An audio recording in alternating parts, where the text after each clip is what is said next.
in terms of renewable energy adoption, we have this misconception that if you give solar PV system to the communities, they will embrace it Mhm, immediately. Yes, please, give us solar PV system. We will use it. They will. mhm, They will use it, but they will not use it in its intended lifespan. The solar PV system actually can last about 25 years, right? But in these communities, it will only last 2 3 years. And of course, the question is why? With all the necessities that they need to actually produce electricity, why don't they use it? So mhm. that's the question that I was really interested to know. Hello and welcome to Green Shift, where we try to make sense of sustainability. I'm your host, David Austin, and I'm joined by my co hosts, Dr. Victor Nguyen, founding co chair of the Center for Strategic Energy and Resources, CSER, and Jordan Cronin, Policy Wonk and Green Shift's executive producer. And today we are joined by Dr. Ann Franco, senior consultant and regional coordinator for Southeast Asia at Aquatera, and one of the global network of experts at CSER. Dr. Franco's academic research includes energy security and renewable energy technology development in Southeast Asia. Currently, she's focused on how energy poor communities in developing countries adopt clean energy technologies to achieve sustainable development. So, thank you, Dr. Franco, for joining us. Thanks, David. Thanks, Jordan, and thanks, Vic. Great for you guys to have me in this episode. Thank you. Well, we're very happy to have you. And as I mentioned, you're one of the experts that Victor works with at CSER. So I thought before we really get into too much detail on the topic at hand, could you tell us a little bit about how did you meet Victor and what kind of projects have you two worked on together? So we met on my previous life, which is an academic, hardcore academic. So we met in NUS, in Okay. Energy Studies Institute. So we were both doing different and varied projects. Specifically, I mean, on topics of hydrogen and renewable energy. I mean, Vic can tell more about it. I think he was an office, a room away from us. And then it's just a synergy for us to work together in these topics. Correct me if I'm wrong, Vic. We complement our skills. So Vic is actually quite technical from my perspective, and I bring in the social science background and perspective on the project. So yeah. Yeah, so you put it in the other way. Nara is trying to make me speak human language when it comes to technical subjects and energy transition, which makes things really interesting. Yeah, I mean, we do complement each other in terms of different expertise. And this is also why in the afterlife of ESI AUS, we are still together in CSER. Dr. Frankie, you've done a good job at teaching Victor human language because I think he's adapted pretty well and is able to explain things pretty clearly these days. Thank you for humanizing him. We Yeah. appreciate it. Yeah. I mean, of course, he gives me that technical and engineering aspects of things. So when he corrects me, I was like, "Oh, thanks for that," because I didn't really know. But yeah, I think we rightly said we complement each other. Very good. Well, thank you. Let's get into some more of the meatier topics that we invited you here to talk about.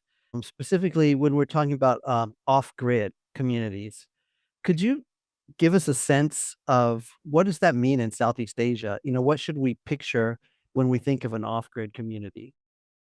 Yeah, for sure. One word that comes in mind is remote. It's peace away from the busy city. More so it's associated with islands and island communities. In the context of the Philippines and probably perhaps Indonesia and Thailand as well, or Vietnam, it was beach resort, exotic beach resort, beautiful shoreline. And for the Philippines itself, um, I can just picture it as a picturesque view of the sea and white sand beaches with diverse marine life. But behind this idyllic and idealized backdrop of off-grid remote areas, especially on island communities, are normal people.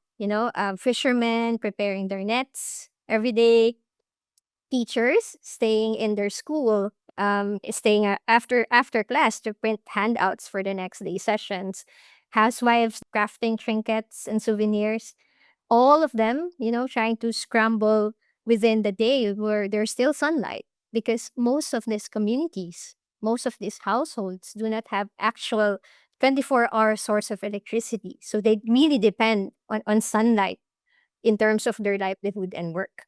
So there's this contrast, of the beautiful shoreline, the white sand, and then when you go inside the community, then you see the real everyday life of the residents. So for me, that is a complete picture of an off-grid island community. Yeah, I think you did paint a good picture, and that's something that most people don't think about when they think about the white sand beaches or the islands of the archipelagos of Southeast Asia. Are there any major misconceptions that you've run into that people might have completely the wrong idea in some other way? Yeah, I mean, just to add to this, and just a bit of a story. So, Mhm. I was doing my field work, and I was actually with my husband. So my husband thought that we're gonna be doing diving and snorkeling. Mhm. Okay. Because we were in a really good island communities in the Philippines, like Malapascua and Bantayan, are really famous for their shoreline. So he was waiting for it. I was like, nope, we're gonna go inside the community. You're gonna bring your solar PV panel. Mhm. And he actually brought it. He was actually carrying a solar panel Mhm. all throughout the field work. So I mean, of course, for me, as a researcher reading academic publications and studies and reports, right? When you go to the field, it's just really different. So you experience that in your everyday life. So that's the contradictory of Mhm. the beautiful beach resort with the everyday life of the communities. For example, two of the communities that or island communities I went to was in Gilotongan in Cebu, in Visayas region of the Philippines. And Gilotongan is really an interesting island because it's just about 30 minutes boat ride away from the main city. And at night, because they don't have electricity, they can see the city across. It's so bright, but in their perspective, it's so dark. Mhm. So it's the contrast is there. So the same island, Gilotongan is really my favorite island. Uh, so their system there is a centralized diesel genset. So there are about few household there which is powered by this centralized diesel genset. And the diesel genset has only one switch on. So they switch it at 6 p.m. Everyone will light up. The whole community will light up. And then they switch it off at 10 p.m. So I was so curious, like, why is it all at the same time? Like, why is it that it's suddenly all the karaoke, the TV, the radio is on all at the same time, and then suddenly at 10 p.m. it shuts down? So apparently there is a centralized switch. So the households don't have switches inside their homes. Hmm. So when you go there and you introduce smart meters to them, what is this? Is this something that we need to use? We need to press? What is this? So if you just go there and just okay, deploy the system, this is the electricity you will charge, you have to explain it to them. Mhm. Oh, you can actually monitor your electricity using smart meters and stuff like that because they're so used to that centralized switch in the community. And if you just introduce a new tech to them, again, one they will tell you like, why do I need this? I have survived, few years already by not using this. So why do I need this again? So you have to explain it. So again, it's not automatic that communities will adopt, the technology itself. So we have to know the nuances of Right. their social and cultural context in order to engage them properly. And the idea that you have a whole community centered around a diesel genset. I think you described it earlier as almost like a festival or a carnival Yeah, when the genset comes on. it was so fascinating. It's just like all of these things at the same time. So one household would have the karaoke on, the TV on, Mhm. the radio on. It's like festival every night, and then suddenly at 10 p.m. it shuts down. It's all dark. It was that actually that hit me when I was in the field. I spent almost 2 to 3 weeks in the community, and I was just like, wow, this is something else. Mhm. And then at nighttime, you can see the city across with Okay. 24 hours Uh-huh. of electricity just 30 minutes away from them. Mhm. So that psychology of it, right? So it's really amazing. But they're happy people actually. maybe I can just tell one Yeah. story. Um, I was asking one fisherman, like, how did you get your solar powered radio? And I was like, how did you purchase that? Where did you get that? And then he said, oh, I changed it for my chicken. Yeah. So it's like, chicken? It's like, the fighting cocks. Oh, Oh. so a very valuable fighting That is cock. very expensive. Yeah. It's Mm. 15,000 to 20,000. Wow. And then I was like, yeah, I bartered it. It's the first time again I hear the word bartered. I Right. bartered it with a small scale solar PV system. Now I have radio, I have TV, even at daytime. I don't have to wait at night. So I was like, wow. I was like, Yeah. okay. Okay, but we do not condone cockfighting here on the podcast. But yeah, it's It's there. actually was a means to get a renewable energy system. Right. Imagine that would be not in my vocabulary, Mhm. but talking to them basically is like, wow, okay. Yeah, it's economically valuable. Mhm. But in terms of renewable energy adoption per se, right? We have this misconception that if you give or if you donate or if you just, bring solar PV system to the communities, they will embrace it Mhm. immediately. Oh, because we don't have electricity for 24 hours. Yes, please, give us solar PV system. We will use it. They will. Mhm. They will use it, but they will not use it forever, or they will not use it in its intended lifespan. So in my study, in the studies that we conducted, I think about, if you know that the solar PV system actually can last about 25 years, right? That's the lifespan of a small scale solar PV system. But in reality, it will only take 2 to 3 years for this PV system to be used. It Wow. can probably last for 10 years together with a good battery system and cabling. Right. But in these communities, it will only last 2 to 3 years. And of course, the question is why? With all the necessities that they need to actually produce electricity, why don't they use it? So Mhm. that's the question that I was really interested to know, Mhm.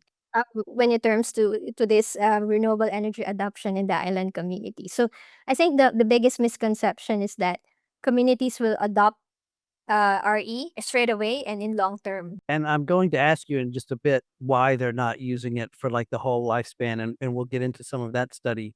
But Yeah. before we do, maybe tell us more about the situation where there have been like donations and projects where the people that are helping to donate think it's going to be a one-time donation project and that's going to solve it. What kind of situation is this? Who are these donors and how are they getting to these remote communities in the first place?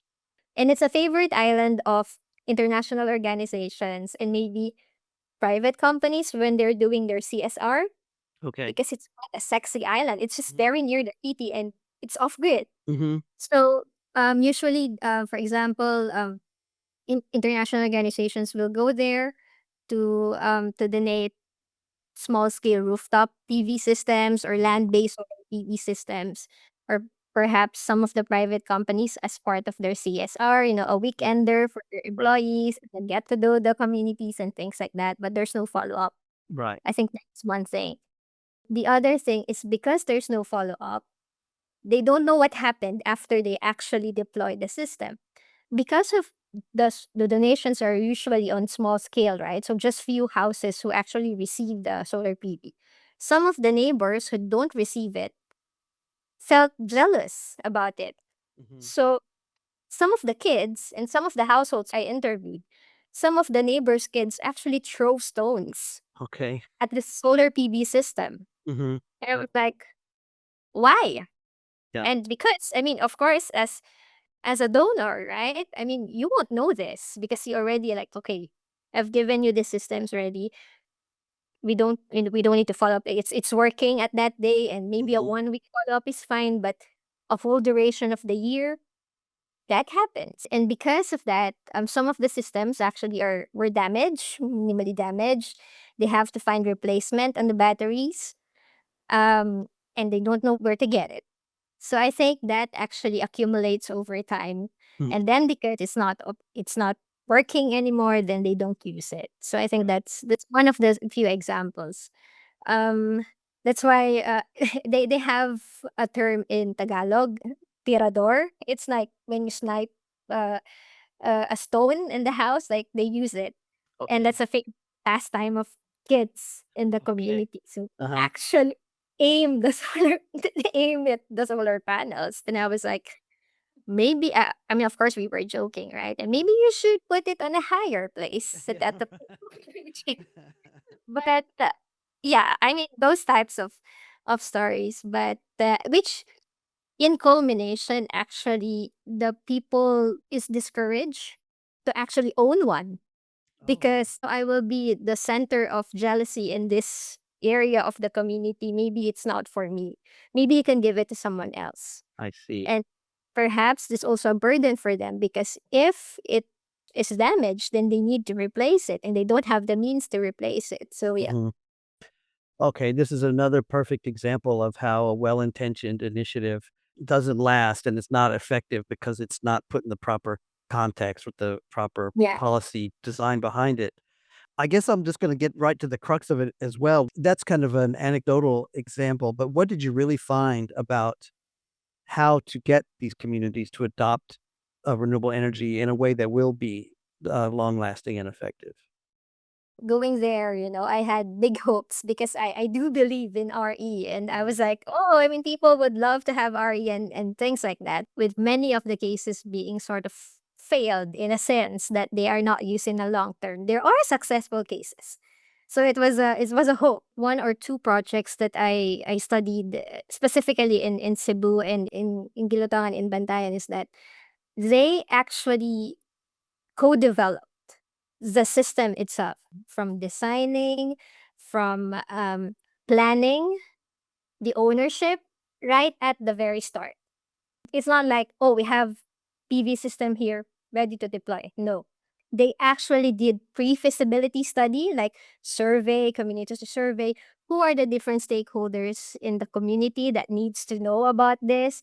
Who are the informal leaders of the communities? So that's one thing that we don't know if we're just donating on one big time um, aspect. So they talk to the mayors of the communities. They also talk to the religious leaders within the community. So they actually made them stewards Mm, of the FPV system. It's really long, and the pre-development, the pre-feasibility is actually longer than the deployment itself because you can just deploy system 1 week, 2 weeks, okay. but Mhm.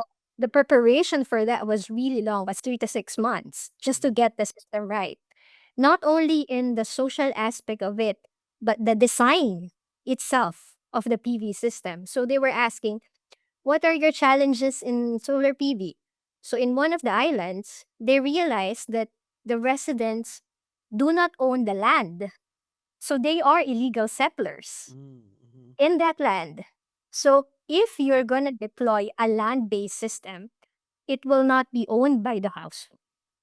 So they actually replaced the design to be rooftop. So just in case something happens to them, they can detach it, they can bring it along with them. Right. So those are just simple things that if you don't ask the residents of the communities, you wouldn't know, right? So Mhm. these are the things that actually are some of the learnings from those projects. And um, most importantly is the post deployment as well. So that's what I realized because going to this area, I was thinking that the most exciting part is actually the deployment itself. But it's the shortest and the most, not really not important, but it's the less important than the pre and the post. So the post demonstration, the post deployment is building what I call the orgware of a project. Orgware. Okay. So there's a hardware, which Mhm. is the PV system, the cables, the batteries, and stuff like that. There's the software, which are the technical skills that you actually need to operate the system. But the orgware is the one that's almost being missed on projects, which is the mechanisms of the community to actually operate and maintain and manage those systems. So who will pay for the repair and O&M of those Mhm. systems? how will they actually pay for it? Is there any cooperative or associations that are based in the community that can actually be stewards of this project? Because usually, even though for longer term projects that, let's say, 2 to 3 years project, it will always end. You know, Right. the project funders will not fund it forever, basically. So there should be mechanisms within the post deployment that can actually turn over the system to a certain cooperative or association or NGO based in the community. And because of that, um, it becomes more of not more of a technical solution, but it's really a multi-perspective solution, social, Hmm. political, and Yeah. economic, and all these things. It's a multi-perspective solution in any intervention for renewable energy systems. Wow. You're really highlighting something here that I think is profound and I think is missed in the conversation, which is there are different qualities when it comes to efforts to curb climate change or to proliferate renewable energy. You talked about the homework that was done, right? To actually learn about the community, how it can be implemented, instead of just doing it just to do it. So it's not about doing it just to do it, but it's to do it and do it right. And Yeah. that's what we talk about when we talk about durability. Are we building systems that will actually last and make a difference, be effective, or are we just doing it just to check a box? And it's so important to do the former and not the latter. That's true. I totally agree, Jordan, because sometimes maybe the intention, as I think one of you mentioned a while, the intention is really good. I mean, of course, when you want to donate something, I mean, no one is stopping you to do that. The intention is pure and good. But then again, you will always think like, will it be a long-term intervention? It's always good to know the motivation of the project itself. So that's why in my study, I'm not saying that donations are wrong. Mhm. It's just what was the purpose of the project and how did they actually achieve that? So if they're just saying that, oh, we're just gonna give electrification for mobile charging, okay, then you have achieved that. But how long? Was it for 2 days? Oh, 2 weeks? 1 year? So I think that's it because it also impacts the people who receive the technology. It's not as if okay, give us. Okay, but it also affects their behavior and their psychology in terms of acceptance of these technologies. Imagine, those people being attacked by a PV system just because they have it. Right. And then they're just like, I don't want that anymore. I don't want to cause trouble in the community and stuff like that. So I think that's something else. That's really interesting when we talk about just transition, like equal access to technology, equal access to, in this case, rooftop solar PV. Have you come across projects at the community level where somehow the donors or maybe even the uh, somebody with some money in the villages that would actually do the deployment across multiple households so to make sure that it's not just one or two individuals that benefits from solar, but rather, they try to cover as many of the community as possible, and even making it somewhat like a, community grid, and everybody share the electricity and, pays the price or, okay, subsidize whatever. Right? Have you seen any kind of setup like that? Yeah. So in the study that I did, there are different types of community energy projects, right? So there's the government sponsored, which is a national and local government sponsored projects. Definitely aiming for long term, but at my study, it's usually midterm, not really the long term that they're trying to look at. There's the one time donations, a CSR type of project, and there's those international organizations which has at least 3 to 5 years funding. So the sweet spot is actually the 3 to 5 years funding because they have leeway. They have leeway to plan the pre-deployment, the deployment, and the post-deployment. So there are examples of that, Vic, wherein a local university actually received the funding from international organization, and because they are local, they're actually based in that island. They have some networks in the island. They were able to actually deploy the system in much larger scale, meaning more houses, and with the combination of those social mechanisms like building cooperatives and building those social infrastructures to maintain and operate the system. So they do have that. So that's actually a good example. And this is the one that I mentioned about rooftop. So they have in mind a land-based system. But right away, when they interviewed the communities, they said, no, we're gonna change the design of this. We'll just justify it to our funders. And that was big for them to actually do and change that. For the university to actually defend that and change the whole design of the system just because they want it to be long term, I think that's something that's a really good model for community energy based projects. And I think that case study is quite interesting because they do have students who actually go there for their studies. So it's continuous, not only the system itself, but the study of the whole community.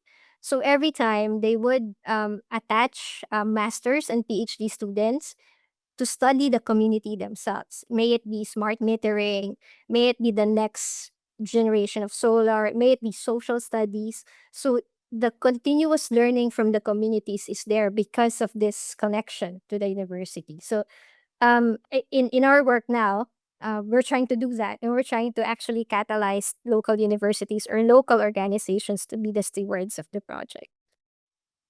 Right. That's really interesting. I think that model would almost certainly would work because then you really have a true multi-stakeholder involvement in a community level project. Maybe you can touch upon the other part. In India, what has been seen as successful is that what they're doing is because usually women don't go out for work. But what some of the NGOs and the donors did, they actually train up the women that stays in the house to learn how to do solar PV deployment and to run and maintain them. And it has been quite a successful program. So I think really the question is, Marian, do you see that, happening in the case of Philippines or Indonesia, where those that stays at home might become the kind of technicians, for doing deployment and maintenance? Yeah, I'm nodding myself too much. I think yes, definitely. If we're talking about the inclusion part of it, that's nailed, Vic. With like the example that you have given in India, and I think it also translates in other parts of Southeast Asia, specifically the remote islands in the Philippines and Indonesia. One thing that I observed, and this was not intentionally the analysis that I was hoping for, or maybe I was aiming for. But then again, when I interviewed the folks within the community, most of those respondents are actually the wives in the households, the women in the households, because they know when the rice cooker is being used. They know when the mobile charging is being used or when the lights are on, They know. And they probably just do it because they do it every day, but we were telling them that you're actually the load managers of this household. You know when the electricity is mostly needed. So this was not part of my study, but another team who was doing a tidal energy in stream in Indonesia. So they were trying to profile where the demand of energy is usually coming in during the day. And then they saw the results. It was 4 a.m., 5 a.m. And they were like, what are people doing in the house at 4 and 5 a.m.? And they realized that they're cooking rice during that time in preparation for the husbands to go fishing. So that is where, when they design the system, it's where the storage should be ready for it to be used. So those types of things. So of course, when you ask the women, they would, especially probably in an Asian culture, they would probably be really shy and at the same time. But when you let them realize that you hold that power, that knowledge of when and where and how electricity is being used, that's a big thing. That's a big thing in terms of deployment of this community energy system. So definitely, capacity building of this marginalized the women group in the island communities are actually quite crucial in terms of long-term adoption, and as we are talking about inclusion. Yeah, as you focus on inclusion, and especially when it comes to renewable energy adoption, could you tell us what that means? Maybe like who's at risk of being excluded in that regard? Yeah, so in terms of those in off-grid and island communities, specifically those in near shore and offshore, those who may be excluded are definitely the remote and marginalized groups. those in vulnerable areas, they're the ones who are actually facing, if there is a sea level rise, it's physically, they can see it. Specifically within those communities are the women and the children. So the residents near the near shore are actually the most or at risk at being excluded in terms of decision making in renewable energy adoption. Because we are doing this current study on seaweed farming and deploying an FPV system in seaweed farms. And if you'll just go there and just, deploy again a FPV system, you will just be able to talk to the men who are actually doing the actual seaweed farms, because they're the ones visible outside physically because they're at sea, right? But when you talk about where will you use your electricity, then you need to go inside the house. And that's where the women and the kids are actually the one being able to tell you what they're used for. So in terms of decision making and the planning and deployment of these kinds of systems, those are the groups that are usually excluded in the adoption.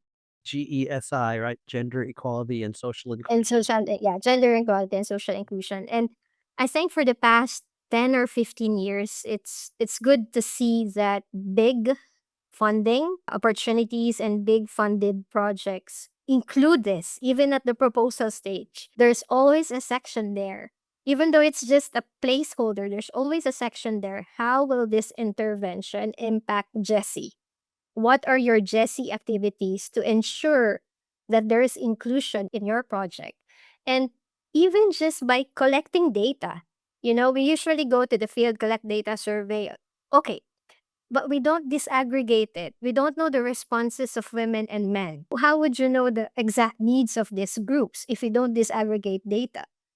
So there are many means of saying where Jesse can happen, data collection, deployment, post deployment, and things like that. So there are trinkets of it in all of aspects of project development and deployment.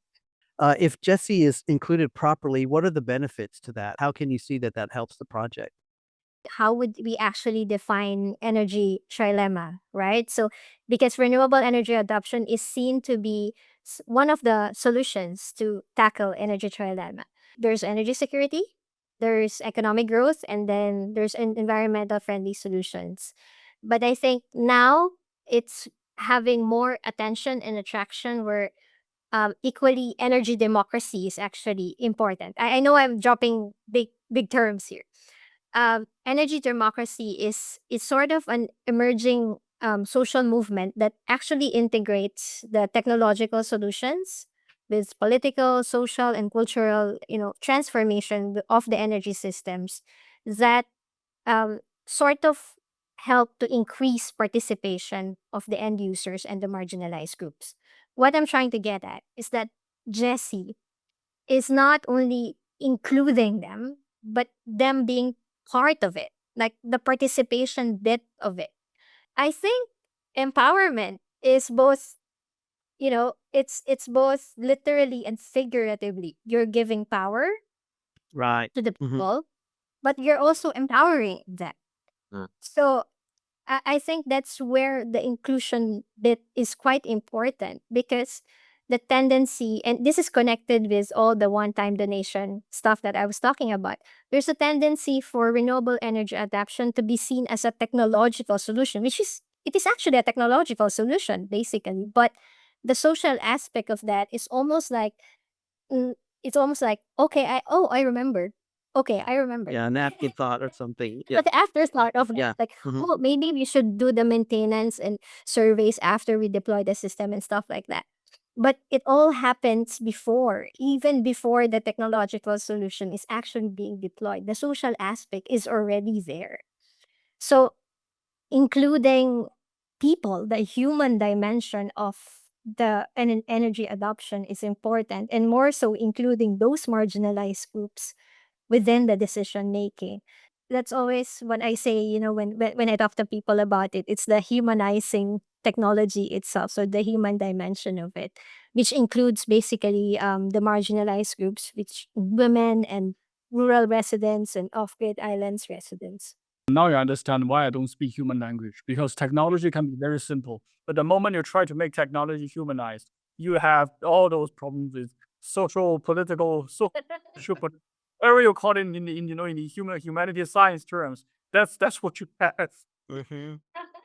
It gets messy.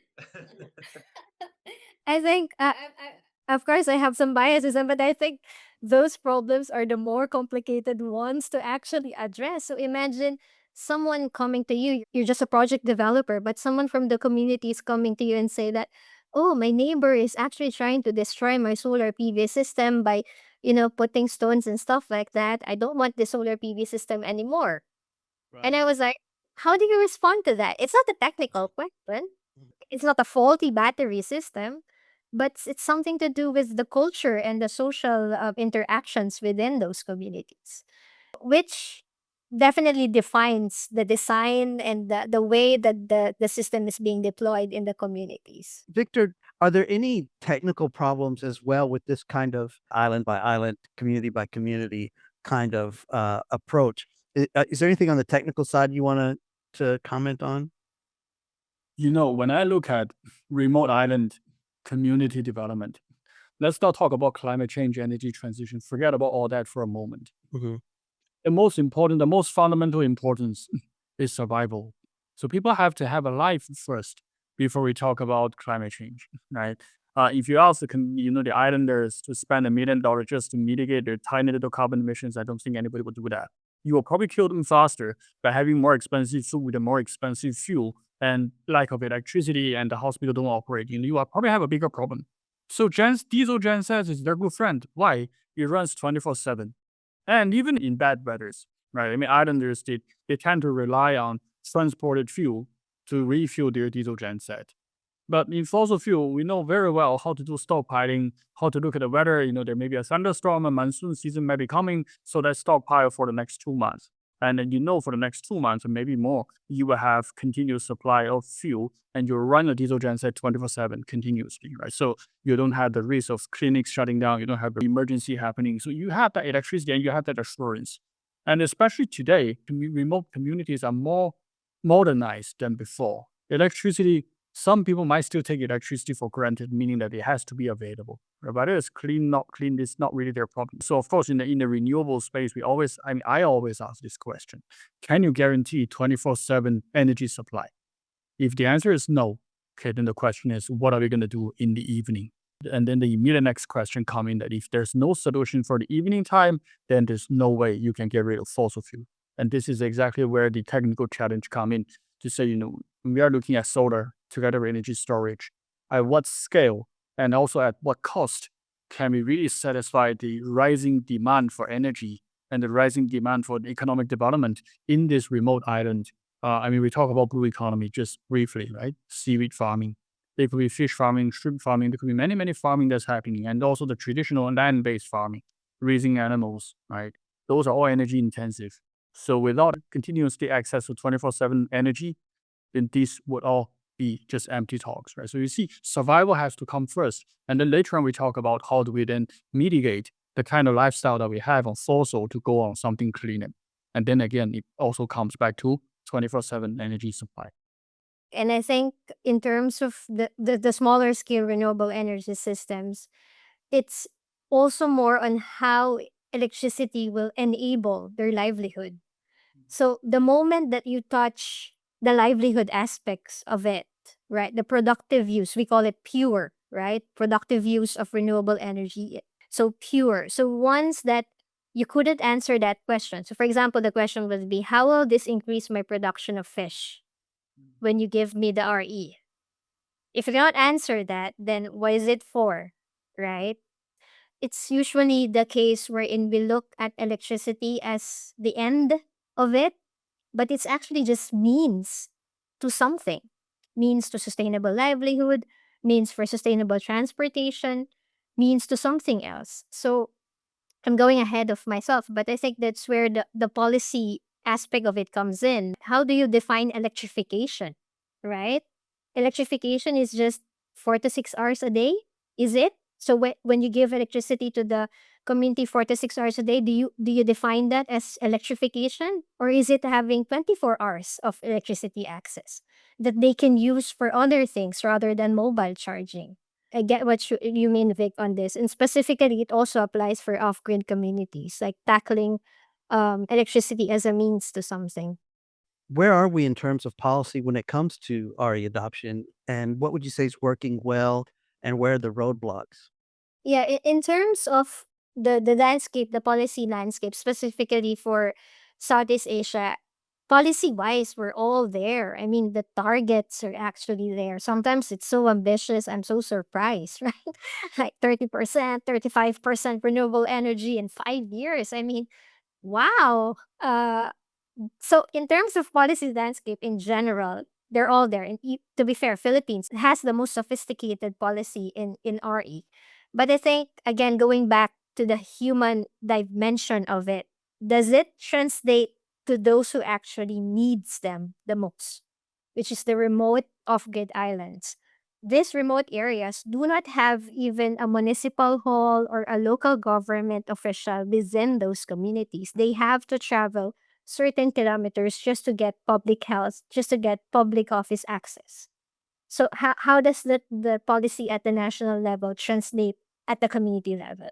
I'm hopeful for this. Like the collaborative platform is being used in terms of project development, wherein government is, connecting to NGOs, to the universities, to the local NGOs to be there. Because of course, it's so hard for them to actually just reach them physically, logistically, it's difficult, right? So having that satellite offices within those communities would really help. Just for them to visually see uh what the government is doing. So at that policy level, that's already in place. Um at the community and national level, to be fair, there are many community-based energy projects that is being deployed already in the Philippines. And I think they're starting to realize that one-time donations are not really happening. So they need to create cooperatives. And there's one model in Bantayan where they actually elect the cooperative who is the steward of that solar PV system. So they elect them, and then they have this mechanism to collect juice, Mm. the savings that they have from the solar PV system, and then they use that to repair and maintain the system itself. So slowly it's catching up, right, in terms of the policy landscape from national to the community level.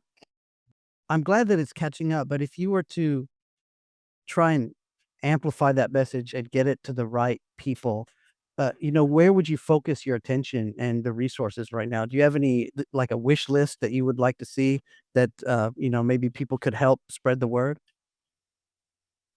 This is quite abstract, right? But one way to look at it is energy adoption or renewable energy is not alone a hardware issue. Hmm.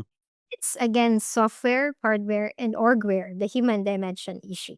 And when we switch our mode to that, everything will kind of hopefully fall into place in terms of planning, deployment, and development of these projects, basically. So um, that's one. The second is what I said a while ago is what does electrification means? And when I was reading the policy in the Philippines, electrification actually means having 4 to 6 hours of electricity a day. That's what electrification means. So is that okay? I mean, is that okay for these communities to only have 4 to 6 hours of electricity? So that's one thing. And the third one was the increasing the capabilities of the communities themselves. It's not only the technical skills. It's not only how to actually operate the system. It's not only how to maintain the system, but actually how to make money out of it, to be honest. How do you actually connect those productive use of electricity to livelihood, to sustainable livelihood? And we talk about seaweed farming and seaweed farming and other parts of the blue economy system. It's looking at it on a systemic level. So electricity is not a standalone. It can be connected to transportation. It can be connected to aquaculture, it can be connected to other things within the blue economy sector. So I think it's holistically looking at energy adoption as a system itself with different dimensions to it. Do you mind telling us a little bit about Aquatera? What does Aquatera do? And what do you do there and what kind of projects are you working on?